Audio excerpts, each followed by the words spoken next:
Winnie the Pooh, Party in the Wood. It was a beautiful autumn morning in the 100-acre wood.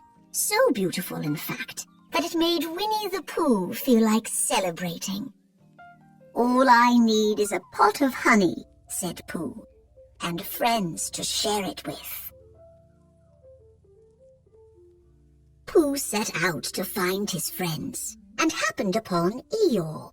Now, Eeyore was a rather glum sort of fellow. A party would be just the thing to cheer up the donkey. "Eeyore," said Pooh, "how is it that you are at home, but your tail is not?" "Isn't it?" answered Eeyore. "It must have fallen off while I was sleeping." "I'll go see," offered Pooh. He crawled into Eeyore's house and searched high and low, but the tail was nowhere to be found. "Could you check my backside again?" asked Eeyore. "In my experience, whenever my tail wanders off, it eventually wanders on again." "I'm sorry," Pooh replied. "It's still not there." "I can't say as I blame it," Eeyore admitted. "If I were a tail, I'd probably get tired of following me around too." "Well, we can't have a party until you have a tail," said Pooh. "Let's gather our friends. Together, we'll surely find a new tail for you." Pooh went a few steps when he noticed a pine cone lying at his feet. Perhaps it would make a nice new tail for Eeyore.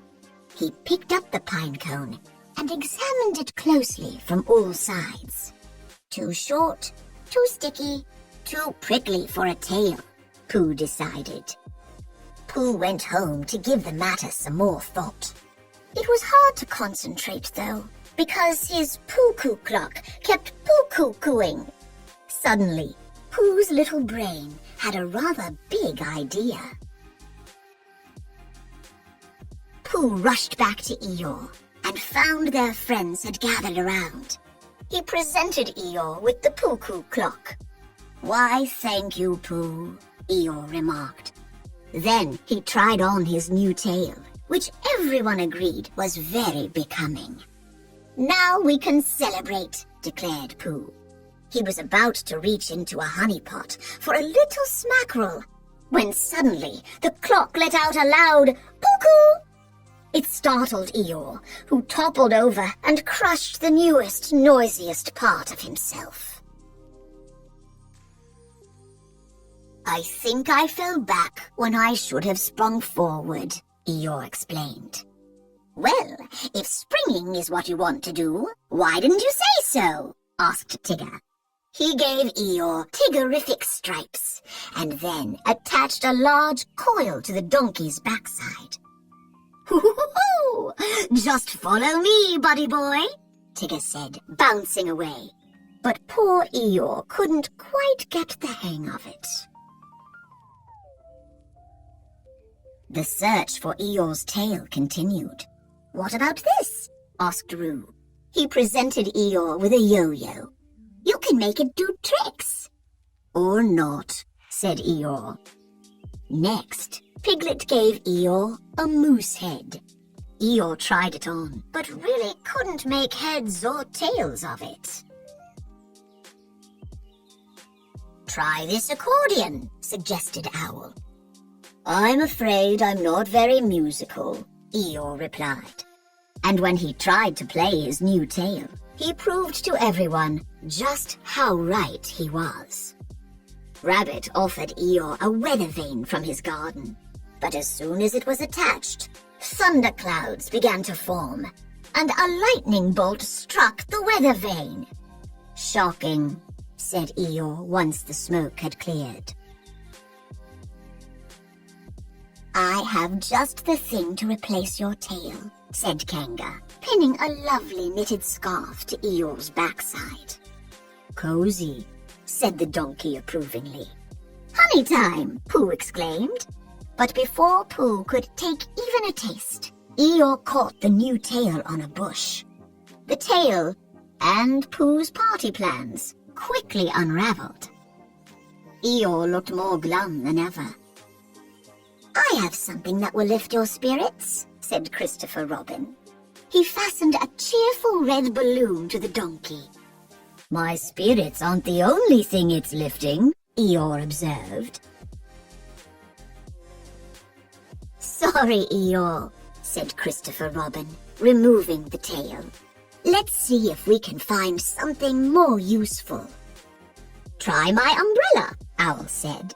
"I have found it to be very useful on many an inclement, that is, stormy occasion. And you do seem to get rained on more than most, Eeyore." "I guess I still will," replied Eeyore, since the umbrella ended up in exactly the wrong place to keep him dry. By now, Pooh really was quite anxious to get to the party part of the day, and he thought he knew a way to move things along. "Say hello to your new tail, Eeyore," he exclaimed as he placed a party hat on Eeyore's rear. "Sorry, Pooh," said Eeyore, "but I just don't think my bottom ought to be happier than the rest of me." "There are worse things than losing a tail," Eeyore said, "though I can't think of any right now." He thanked his friends for their efforts, and then decided to return home. Eeyore may have given up, but Pooh was more determined than ever to find a tail his friend would like. He wandered off and was looking high, after which he planned on looking low, when he spotted something that took his mind off of Eeyore's tail altogether. "Where there's bees, there's honey," said Pooh, thinking that his tail search would go much better with a tummy full of honey. So Pooh reached inside the beehive. He felt the sweet, sticky honey inside the beehive. He heard a low buzz. Then, suddenly, a large swarm of bees poured out of the hive. "Oh, bother," said Pooh as he took off running. And as he ran, he vowed that he would not be distracted from his tail search again. Pooh ran all the way to Owl's house, hoping that one of his friend's many books might hold the solution to Eeyore's tail problem. As Pooh rang the bell, he thought there was something awfully familiar about Owl's bell rope. "Come in," greeted Owl. "I see that you were admiring my new bell rope. Sit down and have some honey while I tell you the fascinating tale of how I came to find it." Pooh listened as Owl described how he had found his newest prized possession stuck to a thistle bush. "Owl," said Pooh, "I believe your new bell rope used to be, well, actually still is, Eeyore's tail." "Now that you mention it," replied Owl, "my bell has been sounding rather gloomy ever since I attached that tail. Please return it to Eeyore with my best wishes, won't you, Pooh?" A short while later, Pooh delivered the tail to its rightful owner. Eeyore trotted in a circle, and the tail swung pleasantly from side to side. The donkey breathed a sigh of relief. "Yup, that's my tail all right," he declared.